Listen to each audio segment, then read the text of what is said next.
shut down the government to build a wall? I'm with the first part. Man. I like the first part. Idaho Governor Brad Little actually has a backbone. What? You remember we had him on the show? I met him. I know him. The Tennessee governor is a Me Too pardon? No. You don't think so? He got woke. And evangelical group wants to remove gay from the anti-lynching bill. Anti-lynching bill. What is that? And why would you want to remove gay from the anti-lynching bill? We'll talk We about still that. lynching? Hey, y'all. This is our second show of the year, but our first show in our new studio. Hey. We are so excited to be here. Wow. And we could have not. Amen. Praise God for this. Amen. Chuck and Knox. Thank you. Y'all don't know all the work he put into. You don't even know. But hey, before we get to thanking Knox, we had a specific club member that allowed us to do this. That's what I want to talk about. You know what I'm saying? Well, I don't think we can name their names. But these hands had lights to set up. These hands had cables to connect. So praise God for those cables. I mean, look, we got sound tiles. Wow. You know, look at the big TV in the background. Praise Jesus. I know. So, but this club member had a special gift for Toby. What? Oh yeah. Christmas came. What? Are you serious? Yeah, I'm dead serious. What in the world? Oh, you got to open this. All right, come on, let's do it. Come on now. You need a knife? I got one. Okay, all right. Come on. I thought you had your pants on, so I knew you had a knife. Oh man, I got a pocket knife. What do you think? I'm not I'm coming just out. wondering. Yeah. All right, let's see what this thing is. Let's see. All right, here it comes. Here it comes. Uh-oh. We actually got a number of gifts I got to work through here before we get the show started. We got more gifts. Yeah, too? we do. Christmas in January. Look at that. Whoa. Oh, stop. So this family that made this bat. It's a homemade bat This. I want one. with CrossPolitic Fight Laugh Feast on it. Get your own. Get Isn't your that cool? own. Hey Toby, you got to put that I'm in not front of coveting. the. I'm not right coveting. Oh, I'm this- not Isn't that coveting. cool? I'm Oh, not man, look at coveting. this. I'm gonna put that right is there. Epic. Also, we Oh have. my goodness. Is that handmade? This has come from our buddy. Our buddy knows Uh-oh. who he knows who this is. Uh-oh. But he got us some Lagavulin 16 year. Oh man. Why we wait to just now to start? Oh man, look at this. Oh, and some. Is that pipe That's tobacco? pipe tobacco, and it is. Hold on. Pass that over here. Come on. Man, Let's see that's this. going to burn some incense to the Lord. I can tell you right now. Oh man. Can we Wow. just put like a little bowl on the table and light then, it? Oh, and then, I'm and just then we gonna got sit right here. a new studio warming gift right here. Isn't that from the Comas Yes, family? they don't say names. I'm sorry. Come on, Sorry. Sorry. Don't say names. I'm trying to take your blessing from heaven. And then my bad. And then our buddy sent us a really nice Christmas letter. We really appreciate it, and 2 books that we're gonna give away. I've seen that book before. Yeah. One from Toby. That's and one actually I interviewed you in that book a long time and ago. the complete new arrangement of Complete Works of Paul. So this is really Oh, that's Pastor Doug. Pastor Doug. Yeah, Pastor Doug Okay. Wilson. Oh, yep. I want that one. Yeah. What are we No, gonna no, do no, with no, those no. books? No. And- I want that one. We only got one book to give away. This one's we're giving a Knox already. I want that one. And then a couple things with our corporate partners. Okay, they send us gifts too. No. They've already been. You guys, Is this thing? This is a patch. Did you see it? Chuck, did you check? Look at it. I got one for Knox. Here you go, right here. Oh, okay. This thing is hefty, boy. So you guys, we got a partnership with Tenacor for concealed carry. We call them handguns. No, not handguns. Firearms. Holsters. Thank you so much, Coop. If you're I not, got so much going on. If you're not watching, Oh, it Velcro's on it's and off. Velcro. No way. oh yeah. So Tenacor, a great concealed carry holster. There should be a button for that. But you also, when you order a holster from Tenacor, that's There right, you go. you get one of our CrossPolitic patches. This is the only way to get a CrossPolitic patch is actually order a holster through Tenacor. Oh, this is nice. Isn't that cool? And the flag, we have the flag right here. If the camera can zoom in right here, we have the flag in color. Don't ask the camera to do stuff that the camera don't do. Okay. What's wrong with you? And the flag's in color, and the white actually becomes glow in the dark. It glows in the dark. Glows in the dark. Oh, There you does go. it? Yep. Does a flag go? So it'll Velcro onto the holster? Is that how it No, works? you don't want to vocal around the holster. Oh. It's like a bag, or like your book Oh, the bag, back or of your something, monitor, or your like right monitor. there. Yeah. Ooh, You know what I'm saying? that's kind of cool. saying? Yeah, it's got to be Wow. sticky though. You know, I'm gonna have the intern on the next segment go give me some Dude, I double-sided should tape. totally do that right Oh there. yeah, you could put the. Oh, That's it's right. like this. Yeah. Yeah. I see. I'm Okay, doing I got it. it. All right, That's I got good. it. Yeah. Game. So, and then our That's corporate beautiful. sponsor, Learnly.me. We got to run through this. We love these guys. As you get into your new homeschool groove, this semester. For 2019. Learnly, you guys got homeschoolers. You guys got to check out learnly.me. And actually, this app I think could actually apply to schools and Christian communities. That smells good, doesn't it? Oh, somebody went to heaven and came back with some. Yeah, they brought this back incense. from heaven. With some incense. New Jerusalem. Yeah. And learnly.me. With Learnly, you guys can capture your family's learning experience. It's an app that you actually download. Each family member downloads, and it tracks grades from your kids. It tracks kind of learning experience. If dad goes on a business trip and he stops by the Washington Monument, takes a picture, he can put it in the Learnly share it app. with the family. He can share it with the family in the app, and they can talk about what the Washington Monument was about and so forth. And so it's just a great app for tracking grades, which is hard for the homeschools. It produces transcripts, which is great for homeschoolers, and then it kind of just tracks the learning experience and everything. So you guys go to learnly.me, and if you guys get on board, I think it's like $8 a month or $10 a month for this. Kramer in and if you put Learnly Cross, you get 50% discount for the first 3 months. I'm trying to get through this. You just keep doing what you're doing. A monthly subscription plan, and on top of the first 30 days free. So you can check it out for 30 days free, and then first 3 months you get 50% off and so forth. But don't forget about Classical Conversations. And I was getting there. Classical Conversations, we love those guys. They are our corporate sponsor for the year. So Learnly's with us for about 3 months. Classical Conversations with us for the year, and they've been great. They've been huge supporters of CrossPolitic. Very grateful for Robert. And they actually share our show every Sunday. If really? You guys, on Twitter. Didn't know that. And they do. Check it out. I actually had friends in town recently, and they're thinking about homeschooling, but they're not sure. They've never done it before. And I was just encouraging them, check out Classical Conversations because they're all over the country. There's chapters all over the place. And you get on, you can punch in your zip code, and they'll show you if there's a Classical Conversations group meeting near you. And they meet once a week for classes, and they help you structure your week. So you have curriculum guidelines and standards and so on. And then a community, which is really important, very important for homeschoolers in particular. You want to be training up your children in community, in the covenant community. Absolutely. Other adults can see what you can't see and take that input and that feedback from people that you know and you trust. Yeah. It's huge. So anyways, big thank you to Classical Conversations. And not only is it great to become a CrossPolitic Club member, but it's also super, super good to support the people who support CrossPolitic. Oh, yeah. So yeah, that's what right. What do you? So this is from another friend of the show. Oh my goodness! He sent us some Reformation 500. What? Here we go. Is that down. text? Upside down. That's text of Martin Luther's 95 Thesis. Right, all right here. 500. All in the 500. So Isn't that cool? What's the backside of that? We got to frame that and get that hung up in there. Yeah, we should frame it in here. We actually got, and I think there's one other one that he gave us. Decorate here. this. the black one. Ooh. There we go. Oh, come on. So, come on. Bottom line is we really appreciate all the Christmas presents and gifts and kindnesses. Huge shout out. Thank you to all the members of CrossPolitic. There's t-shirts in there. I've seen those t-shirts before. Are there t-shirts in there? While they're fighting over t-shirts, I just want to say thank you to all the CrossPolitic Club members. We are so grateful to you. Yes. This year in particular, we're gonna talk about more stuff going on this year, but this year in particular, one of the things that we are working on. Look at that, Reformation 500. That's the door. T-shirt. That's the door. There's only one size. Nailed it on the door. Oh man, he just claimed that. We want you. Oh, what? I couldn't let Knox get away with that. Yeah. We want you to know that if you're a member, we are already working on in the pipeline. Exclusive content for you. That's right. So we are so thankful for all of your gifts to us, your kindness to us, your prayers for us. Mm-hmm. God's been answering those prayers. And so we are working on exclusive content for our club members, and it's coming. And I just want to say is we're actually building out tiers in our membership. So those who give $10 a month, those who give $25, those who give $50. We want to recognize those of you that are. We should build out four though. One that's not limited. Yeah. Let's not limit the work of the Spirit. If you actually get into a $25 club membership per month, we'll actually send you a coffee mug. We're doing that now. Does it have any coffee in it? No, it'll be actually one of these. Can I do that? One of these coffee mugs. You can. CrossPolitic. That's $25 a month or more. If you're at $50 a month or more, it's a coffee mug and a T-shirt. And then I haven't quite figured out the $100 a month yet. We We give them personal cards that we thank you. He's gonna baptize you. We'll baptize for $100 a month or more. We'll baptize your kids. Just put your hand on the screen now.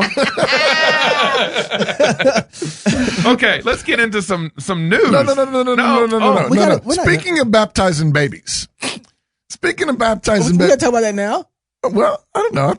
Okay, we can. I thought we were gonna. I was just gonna talk about the network. Before Gabe made the test, but I thought you were going to talk about. I was going to do that too, but I was going to have you tell a story. Since you brought it up. It's story time. As you guys can see, we're really excited to be in our studio, and we just chilling now. We're just hanging. But so we get to we got invited to the Founders Conference in Florida. Yeah, and thanks to our club members, we wouldn't have been able to fly out there without that. We would no way in the world. Big thank you to Tom Askell, Jared Longshore, and the elders at Grace Baptist Community Church.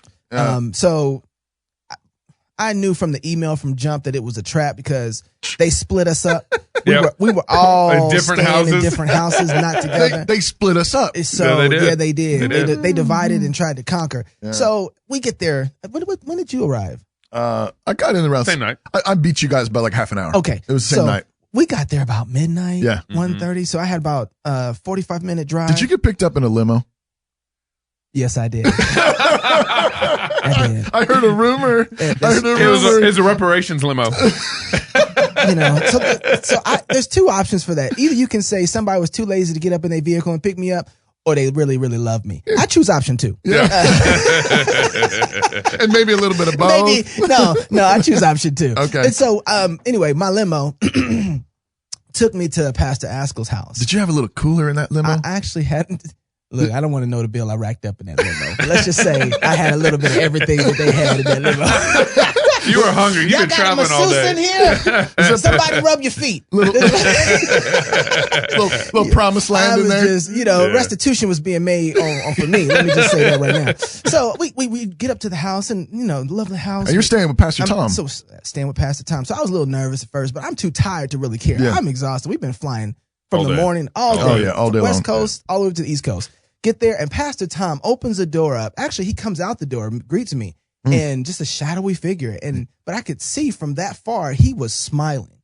I mean, just what a warm greeting, And I'm so I walk up, gives me a hug, handshake, walk through the door. And when I walk through the door, in his living room, he has this wall of all kinds of different animals from around the world. Heads of animals. Animals on the wall. Yeah. And these are animals that eat people. Yeah, these are dangerous, vicious creatures. Yeah. And there's a bunch of them, all the way from the bottom of the wall all the way to the top. And so I should have known then that something was wrong. I should have known he's a hunter. This man can hunt, And so I didn't pay much attention to it because I was tired. So we got start walking, and I thought I heard the spirits of the animals screaming. Don't go in there. It's a trap. It's a trap, Knox. But I was too tired once again. And he was gleaming. I could see from behind him that there was this bright shine coming from the front. I didn't know what it was. So he takes me to the room.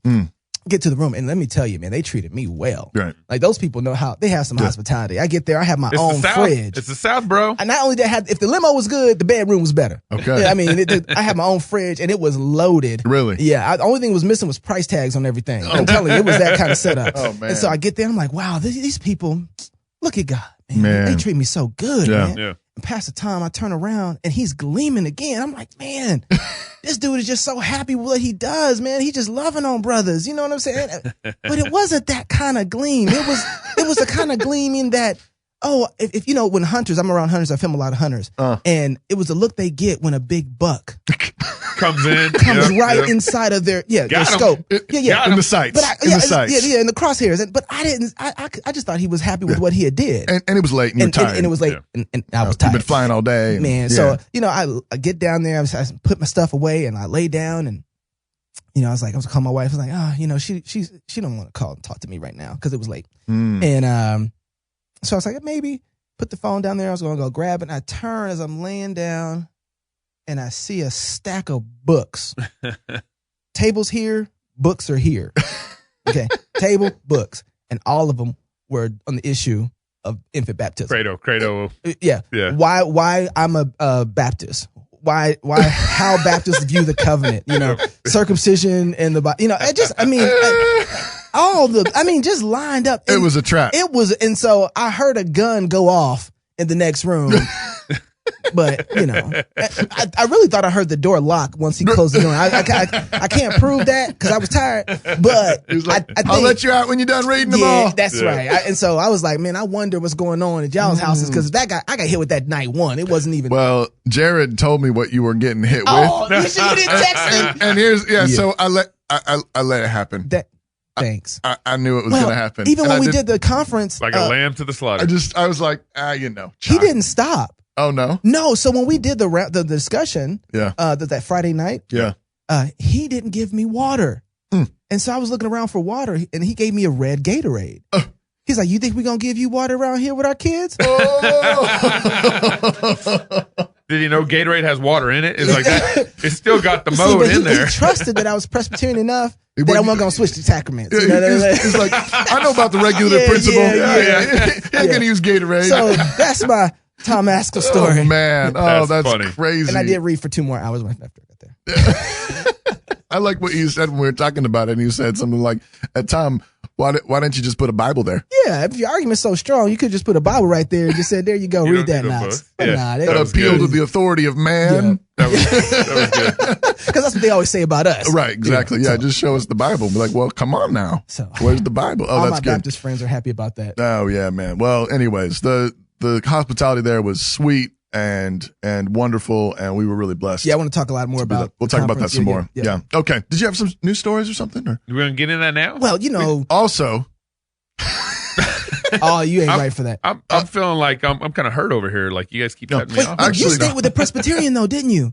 Yes, I did. Oh, yes, I did. You did. I did stay with the Presbyterian. They put me up with the Presbyterian. Wait, it was a great family. Yeah, and they're at the church. They kicked us. They kicked their son out of the room so I could have his room. Oh, wow. Okay. Wait. So here's the question: are their kids baptized?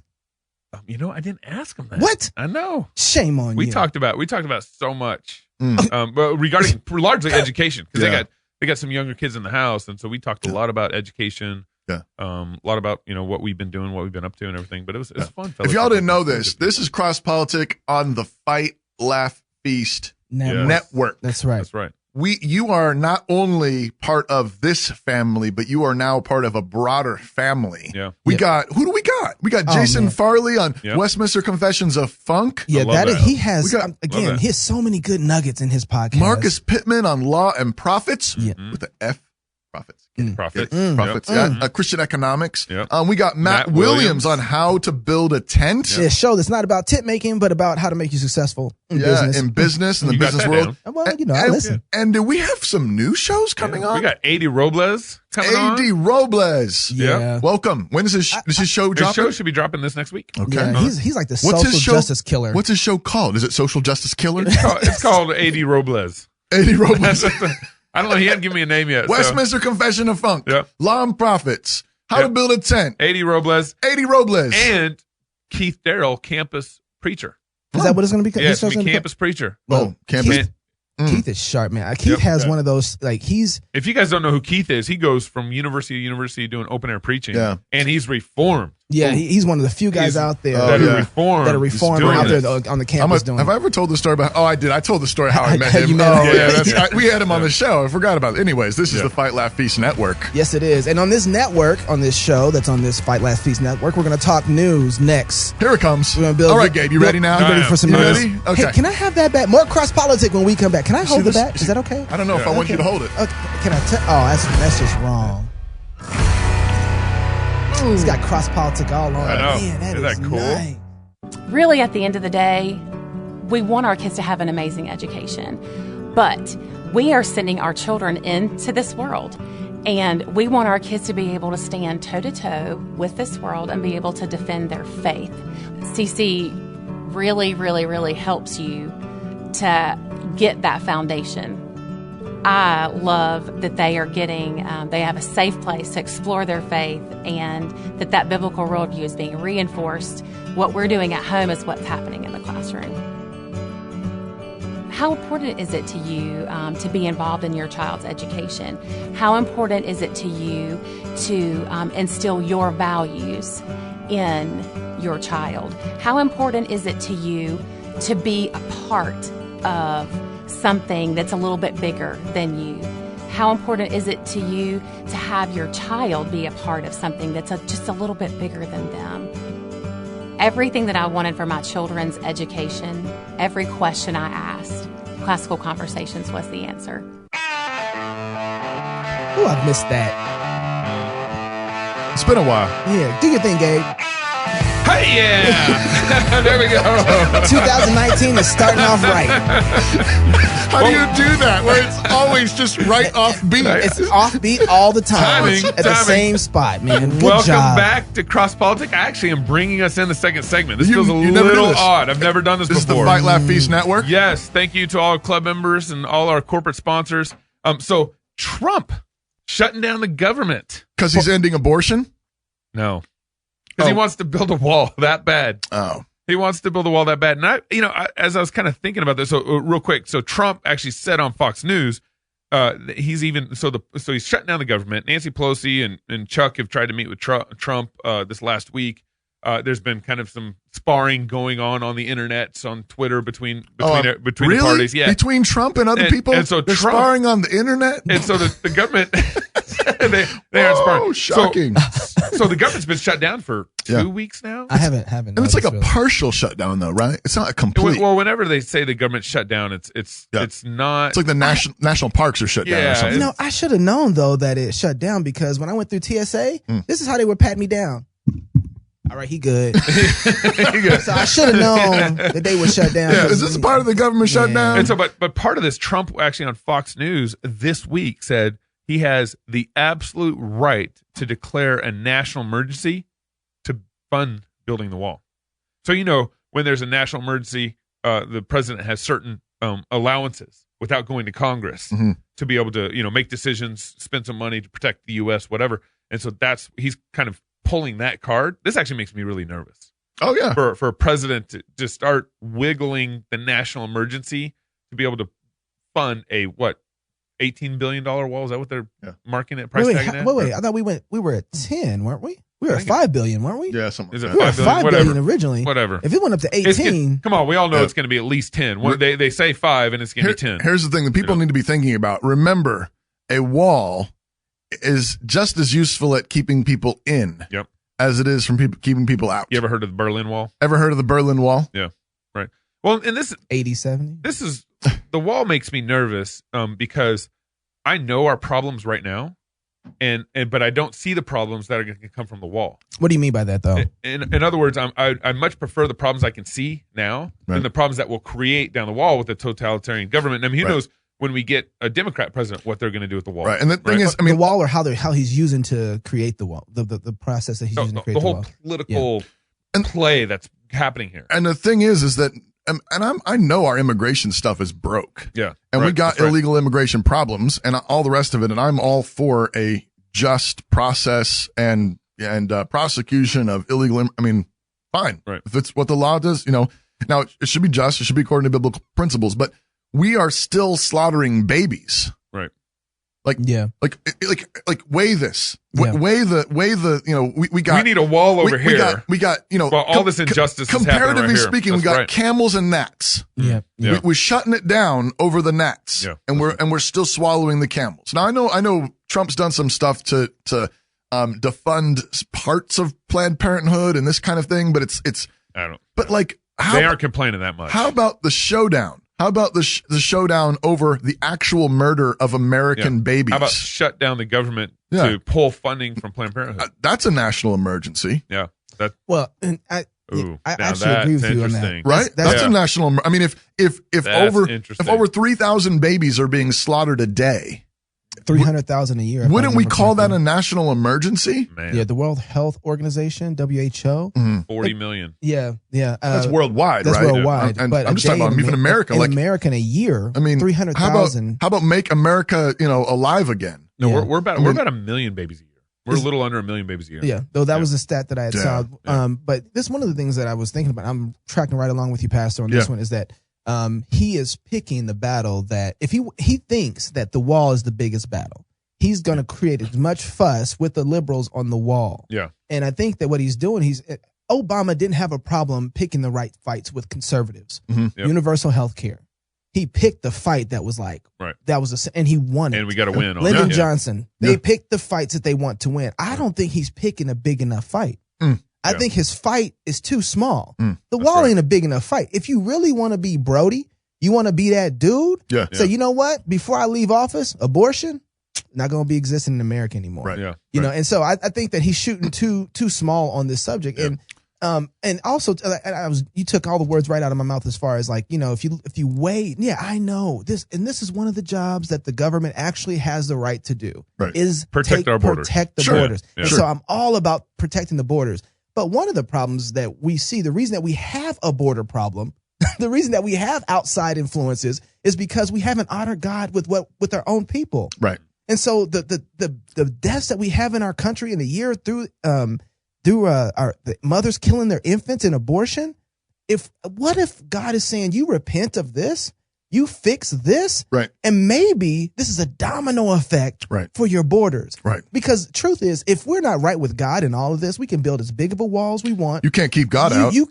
Come on now. You can't keep God out. Preacher. Yeah. You know what I'm saying? You know, I mean, yeah, that's the thing is that the kind of curses that are coming upon us, you can't stop those curses. Yeah, we have a wall. Yeah, we have a problem. The wall is not the fix for it. Repentance is. Right. Yeah. And then one of the ways that we can repent right now is saying, okay, Lord, we've been wrong in how we've been handling our children that you have given us. We've been killing them off. Right. We're going to stop that. Well, and legislatively, this is a mess. I mean, the Congress should be fixing this, and Trump's trying to find an end around to fix it. You know, so there's a number of things that are going on legislatively that just make this all wonky. Yeah, Pastor Robert Jeffries actually said the Bible says even heaven itself is going to have a wall around it.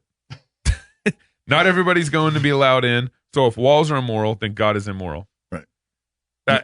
Yeah, we're not saying walls are immoral. Yeah, but Jerry Falwell and like Pastor Robert Jeffries, I mean, these guys they're saying things that are asinine. Yeah. Well, and I don't think they're not apparently aware of what happens when the Democrat gets elected. Yeah. What happens when Hillary Jr. gets elected and declares a national emergency for because bigoted Christians. Yeah, exactly. Like you can't say it's okay for Trump and then in 4 years or whatever say, oh no, this is horrible. Mm-hmm. Right. There has to be a standard. That's right. And that's the thing that really worries me. Didn't Jerry Falwell Jr. just recently say something like, there's nothing that Trump could do that wrong, basically. Yeah. What? Yeah, that's ridiculous. It's ridiculous. And I mean, and that kind of blind support is I feel like that's how the Lutheran Church started to capitulate in Germany. No, I don't feel like that is. Yeah. Right? Yeah. It is. Like, what is he going to do next? Yeah. And I mean, I kind of been sort of hoping that maybe Falwell would have a little bit more backbone in there somewhere. But jeepers. He's in it. So you guys know a couple weeks ago we covered in Idaho, in our state, in Idaho, there was a transgendered man. I remember that, yeah. In jail who wanted a transgender surgery to become a woman. They were considering giving it to him, too. And the courts have actually required. So it got to the court level. They ordered it. The court ordered it. And so this man wanted to become a woman. He was actually in prison for he wanted to become a cross-dresser. Sexual assault. He wanted to become a cross-dresser. Of a minor. Of a minor. It was a minor, yeah. A minor. And so actually Brad Little, our new governor, which he came in office. He was on our show. He was on our show. And he actually is appealing that judge's decision. He said the hardworking taxpayers of Idaho should not be forced to pay for a prisoner's gender reassignment surgery. And then he also says because individual insurance plans would not cover such a procedure. I don't like that reason, but I understand legally why he. Thank you, Governor Brad Little. Absolutely. Yeah, thank you. Seriously. So we had him on the show, and that was one of the things I walked away with. I was like, man, I don't think this guy has much of a backbone. Right. We collided with him. Yeah. A year and a half ago? 2 Yeah. years ago. Yeah. But actually him doing this now that he's governor, and this is like his first week in office. He's doing this. Yeah. I'm thankful. So I'm pretty excited about that. The problem though is he's also wanting to give teacher pay raises to all new starting teachers. So I the knew new starting salary, the new that's good, Brad. But the new starting salary for teachers he wants to raise to increase to $40,000 a year, and so I cannot get over this. This has been bothering me. What? No, it's not a high five. It's a question. I was just doing this. Don't you think teachers need to get paid more? Of course, I think the free market should be dictating that. But here's the problem. I can't get over this. Every time I see something like this happen, it bothers me because Republicans keep funding the very mechanism that is discipling Democrats, and they keep giving more money to it. Right, it's true. And at no point are Republicans waking up and saying, "Hey, the public school system is actually even against us." Here's one thing that I was talking to actually all the lieutenant governors, or all the people who were running for lieutenant governor at the time. Yeah, back in the show. The show we did. And I remember one of the things they kept saying is like, no one's paying attention to how the Idaho education, all the kids in Idaho right now, the education is just horrible. And so we have a lot of rural places in Idaho where people can hardly read, and it's been that way for a while. Right. So one of the things that they are looking to do is trying to educate the children that are in Idaho, and so that they can have more economics that develop here because of that. So you can't read. There's a lot of things you can't do. Therefore, your economics fall. Right. So what I think he's trying to do, and a lot of well-meaning are trying to say, how do we get these kids to the place where they can actually get a job? Right. And so for him, the reason for that is like, okay, well, teachers, they can get paid better jobs. They'll take more jobs. We can get more funding for schools. So I think what he's trying to do, his intentions to do is admirable. Right. I'm tired of Republican intentions. Yeah. But here's the problem though. Right. It hasn't worked. Right. Even the ones who can read well become your enemy. And wherever it works, you're training your enemy. You're training your enemy. But the fact of the matter is it doesn't work because government is not called by God to educate children. And the reason why God doesn't call government to do it is because government's no good at it. Yeah. You don't want bureaucrats telling you how to train up children. So then here, what if you're a governor for a day and you're seeing this huge problem where parents aren't raising their kids? And what a glorious 5 minutes that would be. Yo, you'd be assassinated probably in 3. So don't give yourself any credit for 5. Yeah. But so you're governor for a day. Yeah. And you see this epidemic that's happening with education. Yeah. What do you do? Well, what I would want to try to do is figure. I don't think that it would be wise or kind or helpful. Why do you keep pushing your mic backwards? It likes you. Okay, I'm sorry. Yeah. I'm not it's usually a fuzzy thing. I know. The fuzzy thing is my friend. Well, and your took mic my wants fuzzy to get to know you better. Oh my goodness. This feels just kind of awkward. Okay. The thing is I am an incrementalist. And so even here, I would say I would want to try to figure out a way, to incrementally pass a bill. I don't know, whatever I could do, executive order. I don't know if I could do executive order, but I would say emergency. State emergency. State emergency. Yeah, there you go. But what I would want to do is I want to back off the government taxation, because we're taking the money away from the people who actually can do something about this. That's good. And so what I want to do is I want to put the money back into the hands of the local community members who actually know their neighbors and see the poverty, see the place where people are not learning to read. And I want to put the money back in the churches, back in the community organizations, back in the non-government organizations, and ultimately back in the pockets of families themselves. Yeah. So that fathers and mothers can hire teachers, can build schools, homeschool associations, and Christians, who take this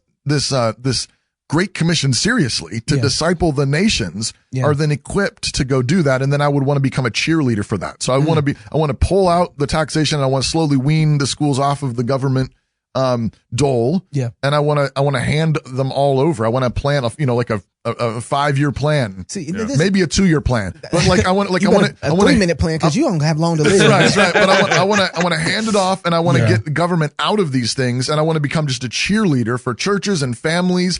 And even businesses to some extent, if they private businesses want to be involved in because they've got incentives to want to see kids coming up who are trained in sciences and math and reading and writing and so on. We all do, actually. Yeah, we all do. But just the government should get out of it, and we need to encourage and give the tools, the ability, and the resources to do that back to the people who God has entrusted to do it, and the people who can do it the best. This is why we need godly men. Yes. Because another thing that needs to happen too is that the government needs to say, instead of going outside of their sphere, they need to say, listen, these are not our kids. That's right. These are your kids. That's right. You need to take responsibility for your kids. That's right. And here's what we're going to do. We're not going to hamper that. Right. We're not going to take your money. We're not going to take your money, like you were saying. We're going to give back to you. And when when spheres are when they're kittywampus, the other sphere doesn't need to cross over and start doing it. What they need to do is call the other ones to own their responsibility. And here's the thing, though. The reason why spheres frequently overreach is because the other sphere, the rightful sphere, has abdicated. That's right. And so the reason why the state has felt free to step in is because there have been a lot of lazy dads. That's right. That's right. A lot of lazy and cowardly churches who haven't called those dads who to repentance. who have not said that this is our job, this is our responsibility, it matters this much. Yeah. Right. And so, no, you will not take this. Yeah. Right. I will take this. Yeah. I will work the second job. Yep. I will stay up late. I will get up That's early. good. Yeah. These are children made in the image of God. And this comes back full swing to the whole pro-life issue. That's right. Don't say you're pro-life and then send your kids off to the government schools. Yeah, that's right. Don't say you believe in the sanctity of human life, the image of God in children, and then send them off. Be consistent. Right? Be consistent. We welcome them into the world as image bearers. Yeah. Love them as image bearers. Disciple Teach them and disciple them as image bearers, Amen. made in the image of God, eternal souls that will live forever. Right. And this is why we're such big supporters on the show with Classical Conversations, Logos Online, New St. Andrews College. Right. A lot of parents even need to have kind of a K through college Christian vision of how to educate their kids. Amen. Because what happens is maybe we get it right a little bit on the homeschool, Christian school side of things. We'll educate our kids through high school, and then we'll send them off to a college, and it destroys their faith. Or we'll send them off to a college where we're incentivizing just bad education. Right. Stop sending, even as Christians, sending their kids to Christian. There's how many Christian colleges there's out there? Really bad Christian schools. I'm stumbling over myself so much because we're incentivizing Wheaton College. We're incentivizing Moody Bible Institute. You just name some names. We're incentivizing Texas Christian University. We're sending our kids Baylor University. That's right. Amen. And here's a word of encouragement to those of you. I know piles of our listeners, piles in our audience have already done this. Yeah. They've already said, no, you may not. Yeah. I'm a man. I have this family, I have these children that God has given me, and I have this direct responsibility from the God of the universe to train up these children to love and serve Jesus all their days. And lots of you have already done that. And way to go. Moms, I know we got lots of moms out there who are changing diapers and spanking bottoms to the glory of God. Yes. And you need to know that what you are doing is war. It's eternal. You are doing something that matters. It is eternal. These souls will live forever. Your house is going to crumble. Yeah. Beauty is going to fade. Right. But these little ones made in the image of God matter. And what you are doing is powerful. Do not let the world lie to you. That's right. Do not let the world tell you that you are not doing something, that you're not being something, that you're not a real woman. No, you're doing the thing that God made you for. You're the realist at that point. Yeah, for real. Absolutely. You say, I'm going to make a difference in this world. And I'm going to throw all my weight behind where God has called me. Yeah. I'm going to be a mother. I'm going to be a wife. Yeah, man. And also too, don't forget that God has blessing for you in that. Absolutely. That's what the blessing is in obedience. Absolutely. Okay, we're going to talk some more news when we come back from CrossPolitic. What else you got sitting over there? You got some more stories? Oh, you ain't Another tell governor it. in Tennessee doing some stuff. Okay, all right. More CrossPolitic news edition in 2019 on the Fight Laugh Feast Network. I like that. In a new studio. Thank you, club members.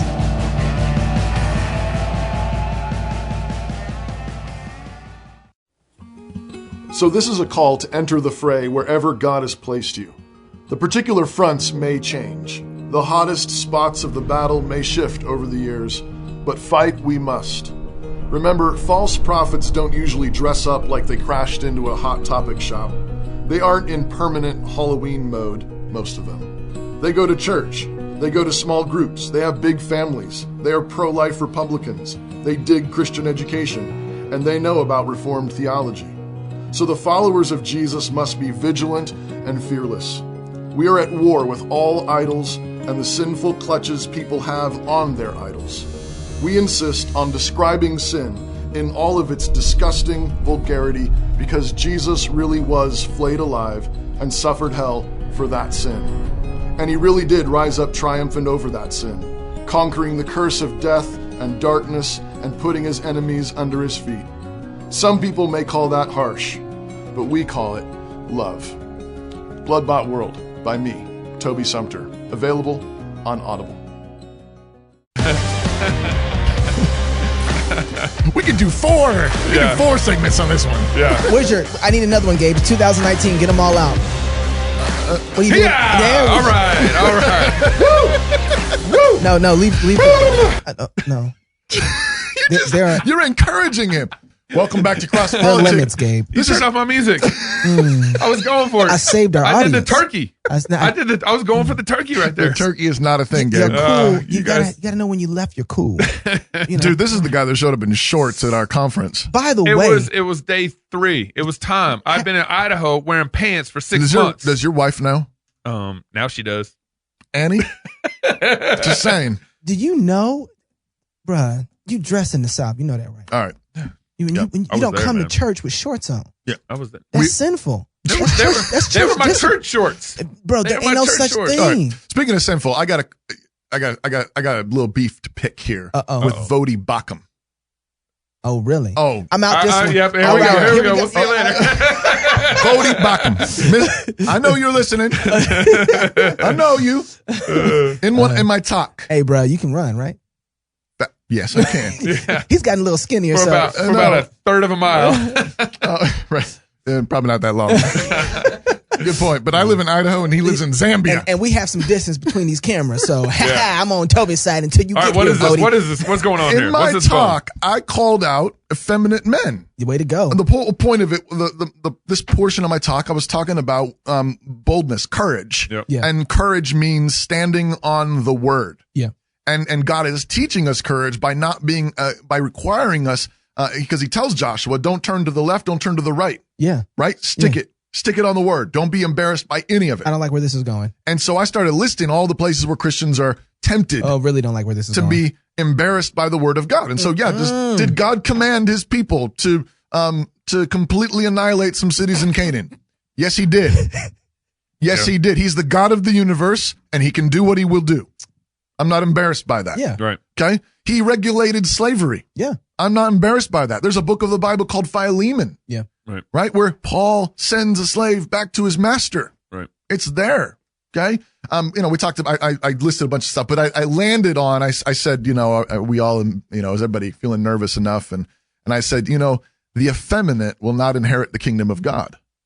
It's 1 Corinthians 6, 9 and 10. 9, yeah. And I said, so men who are getting their nails done and wearing tight pants and spending a whole lot of time in front of the mirror will not go to heaven apart from the grace of God.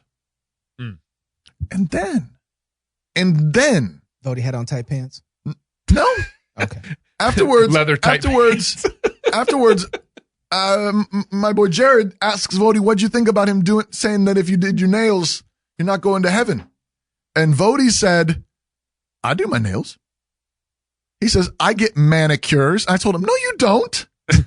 He says, I get manicures. He gets Vodicures, but said- he don't get no manicures. Exactly. He says, no, I got manicures and pedicures. And I said, Oh. no, you don't. What's the difference between a mani and a pedi? The one I don't know. There's one for foot, one of them's for fingers. foot. Okay, yeah. Yeah, All right. and he pulls this, I said, no, men are glorious, not our, like, doing ourselves up.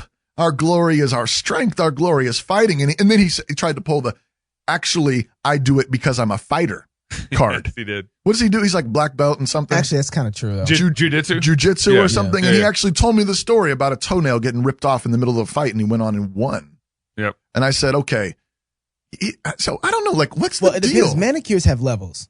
So manicures actually do have levels. Knock They- knock oh, nose no, about it. no, No. Is this a no. brother thing? Don't No, say this. No, this is an ignorance thing. No. So no, there's levels to manicures. Manicures actually have a level where your nails themselves are clean for the purpose of work. So if you've ever been, I work construction, so I clip, manage, and take care of my hands. I get it, man. And so there is a form of manicures themselves that are not feminine. Okay. Now there's another form of manicures where you're going through and getting the glaze, Yeah. and you're going through and you're getting a certain type of polishing Like on the buffing and or something? If you're buffing the nail out, there's a certain kind of manicure. So there's levels of yeah, manicure. that's what I'm saying. We need to think of a new name. There's a If difference from clipping your nails, man, though. man clipping. Yeah, okay, I'm good with man clipping. Man clipping. I like man clipping. Man There we go. clipping. Yeah. Okay, We can do man clipping all day long, and if your barber does your man clipping, okay, but fine. I never want to hear a man say, "Man, I need my nails done." If you say that, that's what I'm saying. We got a problem. That's what I'm saying. I never want a guy to look at his nails and be like, "Oh, I need to go get these." I got Vody to agree that if you put any polish on it, you're that's done. effeminate. You're done. He agreed with me there, but he says, "No, I get it." He was trying to call it a manicure. Okay, so here, let me tell you. It was manly. Well, here, let me tell you. So, man clipping. We call it man clipping. Yes. I was with Chris Carter in a barbershop in Minneapolis. So Chris Carter used to be wide receiver for the Minnesota Vikings back in the day. Him and Randy Moss at the time. And we both went to the same barbershop. Chris. And so some people don't in the young crowd. You know Chris, intern? He has no idea. Okay, anyway. So he that's wasn't born yet. Yeah. Dang, I'm old. So anyway, I'm with him and he said out loud that he's getting pedicures. And I just started riding on him. Just riding on him. Like, pretty feet, boy. Pretty feet wide receiver. And I just started riding on him. And he said, "How much money do your feet make you?" Ooh. I was like, okay. $15 an hour. Yeah, and so... Which is why they don't get taken care of in the same way. So what he was saying was the reason I take care of my feet so well is because of the fact that they're just like if it was a vehicle, how you would take care of it. So there's points. Now look, but you can man clip him. If he pulled off his shoe and he had nail polish and they were shining on there, that wouldn't have been. It'd have been I'm just saying we cannot be too careful in this world. No. I mean, come on. Yeah. I shouldn't have known that he got pedicures, by the way, either. I mean, Vody's one of the manliest men I know. Yeah. And so, it's true. I'm going to give him a little bit of leeway there. Grace, because I would say leeway. We all got blind spots. but it's man clipping. Vody, for the record, it's man clipping. Okay, all right. Anyways. So we talked about the Idaho governor. Yeah. Now we got a Tennessee governor. Tennessee. We got any Tennessee out there? Governor Bill Haslam. Okay. So he's fixing to leave office. This is his last week. January 19th. Fixin'. We don't say fixin'. That's a Texas thing. We don't say fixin'. My Texans know exactly what I just said there. No. Anyways. And so he's got one more week. And so he's kind of going through his pardon phase. Pardon phase. Well, presidents do this. By the end of their office, they kind of start pardoning some people before they leave office. And this lady was convicted. She's when she was 16. She was convicted of murdering, first-degree murder. And she actually received commutation. Centoya Brown? Centoya Brown. She received commutation of first-degree murder and aggravated robbery for a murder of Johnny Allen, a Nashville real estate agent who took the then 16-year-old. So this is 15 years ago when all this went down. She took the then 16-year-old to his home. She was forced into prostitution and scared for her life when she shot Allen. So apparently she woke up in the morning. He was still asleep. She found a gun, shot him, and got his money and then left. She stole his guns and his money and his truck. And so this happened, about 15 years ago. And now Governor Brown is commuting her sentence.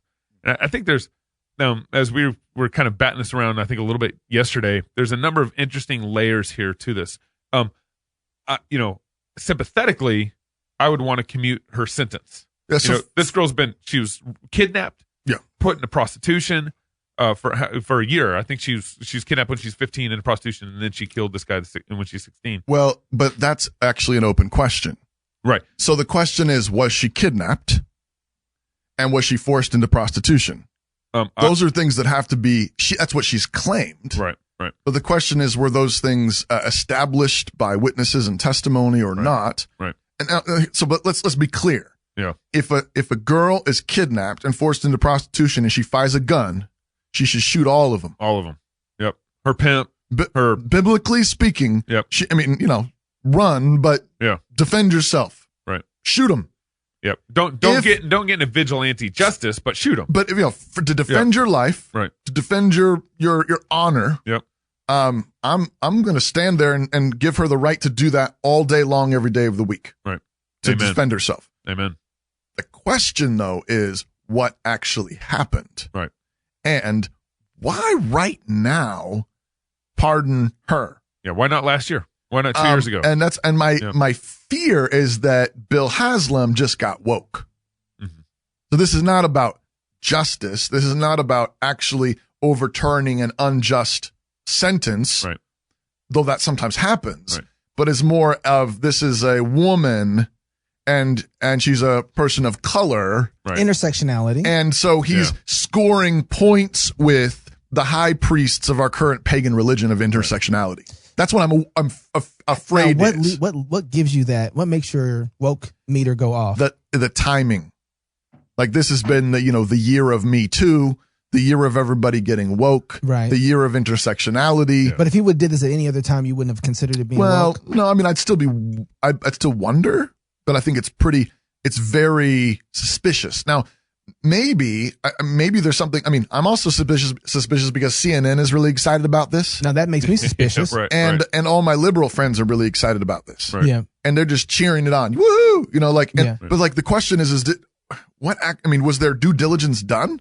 I mean, did his attorney general go through the work and say, this was a sham deal? I mean, is it possible that a jury of a bunch of Tennessee jurors were racist? So let me. Okay, so to be fair, the Tennessee Board of Parole issued a positive recommendation for granting Brown a commutation on the basis of what? Yeah, well, we don't know the evidence. But she probably goes before the board every year. Yeah, I'm just gonna say, and it has been good in first degree murder. Yeah, that's what she was convicted of. Right, first degree murder. Which that means premeditated murder and aggravated robbery. Yeah, but you're saying at the same time, though, you're saying it's okay for her to have done that had she actually been kidnapped. So we're assuming that she was kidnapped, was forced into prostitution. Wouldn't you just excuse that because it was valid? But that has to be established. Well, but you would be excusing, but you wouldn't be excusing it. But no, but I'm saying, you'd be saying, hey, this is the facts. Right, but exactly. If someone breaks into your house in the middle of the night and you shoot them, it's right. So the blood is on their own head. Right. So there's an assumption in biblical law. Yeah. And the same thing goes with the it's different in the day. The man, I know. Yeah. But the man who sleeps with the betrothed woman. Yep. If they're in the city and she doesn't cry out, then they're both liable. Right. But if they're in the country and that's assumed that she did cry out. Yeah. So we have to take those principles and apply them. And in a situation here, I guess what I'm just saying is, what does the evidence actually demonstrate? Right. Does the evidence demonstrate that it was against her will, or had she gone along with it for a while? Yeah. And then sees a guy with a bunch of guns and says, "Oh, this is my way out." Is this like a drug deal gone bad? Yeah. Right. In which everybody knew what they were doing, but she was kidnapped. We don't know that. That's what she claims. That's what she claims. Well, then it's hard to make a decision about any of that, whether she should even be released if we don't know what the situation is. But I think the point of this discussion there's too much ambiguity there. Yeah, absolutely. But I think part of this discussion is, hey, here's all the biblical principles of how we deconstruct what this should look like. I find this a fascinating story, not because I know what happened, or not because I know exactly what's happening now. So I would be more comfortable talking about, should the governor even have the right to excuse somebody, more than I'd be willing to talk about her case if we're so unclear. So you know what I'm saying? Because if the governor has the right to just say, okay, this person I'm going to grant clemency. I don't think the governor should have the right to grant clemency to someone who actually committed first degree murder. Right. So like the Justice what's that? What is it? Project, the Innocent Project. Innocent Project. So something like that, they're finding people who are actually innocent. And so they're bringing them before the court, whereas sometimes they take it and bring them before the governor and say, hey, we can't get any play with the court because of this little discrepancy they won't honor, but he's still innocent. So I'm fine with them getting a hearing like that. And it may be that an AG, godly, justice-loving attorney general could look into a situation and the governor says, I have this opportunity to pardon people or show clemency to people. Bring cases before me that you've looked at. And I could imagine a situation maybe where someone got a particularly harsh sentence. Right. And you look at the actual a spectrum of sentences and the AG comes back and says, this is actually really harsh given the actual crime that was committed. Maybe it was a second or a third degree murder and, whatever. There was these aggravating circumstances. A minimum sentence would look like this. And a godly Christian governor might say, based on this situation, I'm going to grant clemency in the sense that I'm reducing the sentence to that minimum sentence given the circumstances. I'm not saying that would be necessarily unjust. But I do think you think there's too much ambiguity here for him to even make the case first. And the main thing that I want to communicate here for our audience and listeners is just to say, be skeptical. Like think about this. I mean, again, maybe there's more behind the scenes than we see and maybe there's justice actually being served. Maybe. But maybe not. Maybe everybody's excited, enthusiastic about this just because it's another example of intersectionality. Yeah. It's a woman, it's a black woman, and they're sticking it to the white man. Yeah. Because I think, but that's just us almost. I mean, I know it's happening, but that's almost as ambiguous as what's happening with her, as we know about her case. Unless there's something to point to that this is what he's doing. You know what I mean? I know. But you're saying we should be at least thoughtful. I just think it doesn't get the airplay. It doesn't get the airplay. I'm saying, there's ambiguities on both sides. Yeah. We don't know what happened. But Christians need to be thoughtful about this and say, maybe there was injustice done. Maybe it was a bunch of racist jurors. Yeah, right. 15 years ago. But maybe justice was done, and now we're actually playing racism in a different way. Yeah. Honestly, when it comes to jurors, even though I'm not a big proponent of like, this is racial, this is racist, I still wouldn't want to be in the South with a bunch of white jurors, because the way that I think that this is something that I actually agree with a little bit, not completely, but that the way the culture has kind of painted black men, black culture, there's a natural, I don't think everybody's willing to go inside of there and put those things aside and actually judge a case. I think they bring a lot more to the case. Well, that's a biblical justice issue. I think it is. Right? Absolutely. But I don't think that a lot of people are understanding that that's what's bearing. I know. So those things bother me. And I want Christians to recognize both sides. Absolutely. But what we need to recognize is the media is jamming one narrative far down more. our throats. Absolutely. Yeah, one narrative. I think you're right, and too. Christians need to hold both of those with impartiality. And I think you're right, too, when it comes to the fact that because the culture is leaning one particular way, it's really easy to say, well, what are the things that will magnify this? What are the things that will praise this? Oh, here goes somebody. Yeah. Let's just do that and grant it. So absolutely, and we've seen some of that. Right. We've seen a lot of that. Yeah. Not just some. And we don't want just one more like tug of war justice. absolutely. Tug of war justice. We're actually seeing this in the recent lynching bill that came out. Yeah, what is that? So the U.S. Senate last month, Anti-lynching. they unanimously passed a bill that would explicitly make lynching a federal crime. So what I want to know is, what exactly are they outlining? What exactly? I think the death by lynching. No. You still use the word. I know. Define the word for me. I'm super confused over all this. I don't know. They called it's the Justice for Victims of Lynching Act. So when we think of it, I don't know how you think about this, David, but in my just immediate gut level reaction to how people use the word lynch. Yeah. I think of vigilante justice, a bunch of people grabbing some guy and be like, "Hey, you're ugly. Let's hang you." Yeah. And they drag him out to the edge of town and hang him. Now, no trial, nothing. No trial, nothing, and just random people getting hung. Now, here's the thing. Historically, that's not actually what it meant. No. It used to be a form of capital punishment. Historically, right? it was just a form of capital punishment that usually actually happened after some kind of hearing. Yeah. There was actually usually a hearing in which there were witnesses called. Now, maybe sometimes it was a sham hearing. Actually, I think lynching got hijacked. Lynching got hijacked because it became just a mob rule instead of the actual government doing it. I mean, Jesus got lynched. Right, exactly. That's exactly. And actually, I'm not mad. All the formalities included, he got lynched. He got lynched, right? The process of hanging is not the thing that bothers me. It's the mob that judges that bothers me. Right, exactly. So, but that's what I want to know is, what do they actually define lynching as? Right. Because I should look into that more. So is it going to actually end up outlawing capital punishment? I think so. This is what makes me actually nervous about all this. Is there's some backdoor issues going on here, right? Besides the virtue signaling, which is obvious, right? Unanimous Senate approval. And remember, tons of white people were lynched, right next to black people. White people were lynched because they loved them. That was they lynched them because of that. So I think there's a number of backdoor things creeping in here. This is why I wanted to talk about it, is because it's kind of this blow by virtual signaling bill that actually doesn't apply very much to our society anymore. But or maybe it does. Maybe it does. I think it actually does. Right? So the Liberty Council, the chair of the Liberty Council takes issue with the bill for all the LGBTQ language that's in there. Oh, so he wants to remove gay, LGBT out of this bill. So basically, because he's saying by putting them in, it's granting them a certain kind of civil rights status. Yeah. Well, and also just acknowledging the fact that someone could be a man who's wants to cross-dress as a woman. He's granting the terminology of the bill's granting the terminology of a transgendered reality. Right. And that's not. And he's like, take that out of there. Right. And so he's actually getting a lot of heat. CNN, all these news organizations are coming out and saying, look at that bigoted guy. Right. Yeah. Look at Matt, that bigoted guy. He wants to lynch homosexuals. Right. He wants to lynch transgender. That's how they're spinning all this. And it's actually, he's wanting to remove the silliness of our culture with homosexuality and transgender. I get what he's trying to do, and I understand what he's seeing a play that's happening. I still think that's not high enough to be attacking to me. I think we need to go up a little higher. Well, maybe it is. But I think there's a fight that's there. But there's the reason. What do you mean? What's higher? So, no, we're not going to outlaw lynching. What we're going to do is we're going to outlaw people having lynch mobs. Yeah. Outlaw the mobs. Yeah, because here's the deal. Here's the deal. It doesn't matter if it's lynching or if it's the firing squad. No one gets to walk up and say, look, we're going to outlaw firing squads.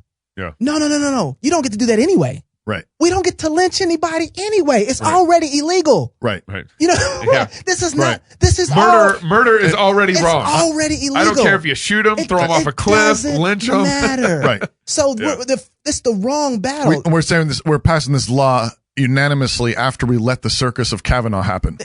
Right. Yeah. But, or how about it this? was a lynch mob. It was a public lynching. That's the thing that needs to be illegal. Right. That needs to be illegal. That's good. Or how about this? The line. How about we start lynching pedophiles?